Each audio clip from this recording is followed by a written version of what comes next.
আমি একজন কোরআনের শিক্ষার্থী, আমি শিখছি, শিখেই যাব আজীবন। তো আল্লামা হচ্ছে আল্লাহ, এবং নিজেকে ছোট রাখা, ছোট করাটা বিশ্বনবী পছন্দ করতেন। বিশ্বনবী বলতেন, আল্লাহ আমার চোখে আমারে ছোট বানাও, মানুষের চোখে আমারে বড় বানাও।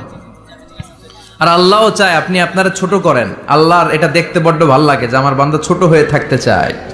মান তাওয়াদা তারাফা, যে নিচে নামতেছে আল্লাহ টাইনা উঠায়, আর যে উঠতেছে আল্লাহ থাপ্পড় মেরে নিচে নামায়। কথা কন। মুসা আলাইহিস সালাম, সহিহ বুখারীর বর্ণনা, বনি ইসরাইলের লোকদের মাঝে ওয়াজ করতেছিলেন, এরকম নসিহত করছিলেন। তো একজন দাঁড়িয়ে বলল, ইয়া নবী আল্লাহ মুসা, মান আ'লামুন নাসি ফিল আরদ, হে মুসা নবী, জানতে বড় মনে চায় বর্তমান পৃথিবীর সবচেয়ে বড় জ্ঞানী কে? মুসা আলাইহিস সালাম কয় আমি। মুসা আলাইহিস সালাম কি বললেন? আনা। আসলে কথাটা ঠিক। আল্লাহ যখন যে নবীকে পৃথিবীতে পাঠায় তখন তাকে সবচাইতে বেশি জ্ঞান দিয়ে পাঠায়, সে হিসেবে ঠিকই উনি সবচেয়ে জ্ঞানী। কিন্তু উনি এইভাবে নিজেকে সবচেয়ে বড় জ্ঞানী বলে দিবে, এটা আল্লাহর পছন্দ হয় নাই। আল্লাহ চেয়েছিলেন মুসা আলাইহিস সালাম যেন বলে আল্লাহু আ'লাম, আল্লাহই জ্ঞানী। সুবহানাল্লাহ কইবেন না? কিন্তু তা না করে উনি কি করলেন? যখন বলল সবচেয়ে বড় জ্ঞানী কে, উনি হুট করে কি বলে ফেললেন? আনা, আমি। আল্লাহ এটা পছন্দ করেনি। আল্লাহ ডেকে বললেন, মুসা ইউ আর অ্যাবসলিউটলি রং, তুমি ভুল করেছো, তুমি সবচেয়ে জ্ঞানী নও, তোমার চেয়ে বড় জ্ঞানী আছে। সুবহানাল্লাহ পড়েন। তার মানে জানার কোনো শেষ নাই, জাননেওয়ালার উপর জাননেওয়ালা আছে। আর সবচেয়ে বড় জাননেওয়ালা কে? মুসা আলাইহিস সালাম রে আল্লাহ বললেন, মুসা তোমার চেয়ে বড় জ্ঞানী আছে, তার নাম হচ্ছে খাদির। কি নাম? আরো জোরে বলেন, কি নাম? খাদির।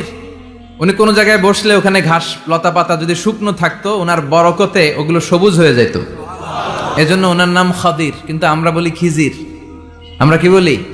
খিজির। আল্লাহ বললেন, ইযহাব ইলা মাজমাইল বাহরাইন, দুই সাগরের মিলন কেন্দ্র, ওখানে যাও, ওখানে যে এমন এক বান্দার সন্ধান পাবা সে তোমার চেয়েও জ্ঞানী। সুবহানাল্লাহ পড়েন। তাহলে আমি সবচেয়ে বড় জ্ঞানী, আমি আল্লামা, এটা বলতে পারে শয়তান। চিল্লা এখন ঠিক কিনা? এজন্য আমরা যেন নিজেকে নিজে সবসময় ছোট করে উপস্থাপন করি, তাহলে আল্লাহর দরবারে আপনি বড় হয়ে যান। আমরা শিখতে এসেছি, শিখতেই হবে, আপনাকে পড়তেই হবে।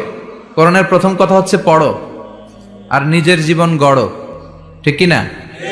পড়তেই হবে আপনাকে, না পড়ে উপায় নাই। যখন যে অবস্থায় থাকবেন পড়বেন। জীবনে আমার একটা কিছু মটো আছে, লক্ষ্য, এটাকে খেয়াল করে আমি চলি। বিষয়টা হচ্ছে এরকম যে আমি কখনো হারি না, আমি হয় জিতি নয় শিখি। এরকম একটা অ্যাটিটিউড রাখবেন যে শিখতে আমাকে হবেই, কিন্তু হেরে যাব না আমরা। চিল্লায় বলেন ঠিক কিনা? এবং শিখাটাই আপনাকে মুক্তি দিতে পারে।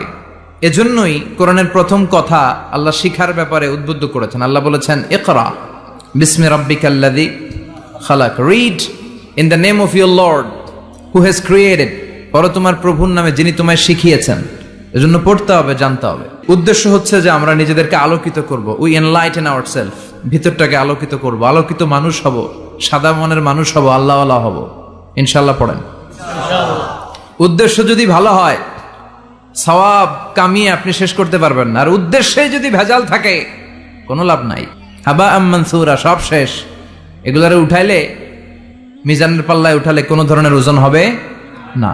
আজকের এই তাফসির মাহফিলে আমরা এসেছি শিখার জন্য, আর একজনকে খুশি করার জন্য। তিনি কে?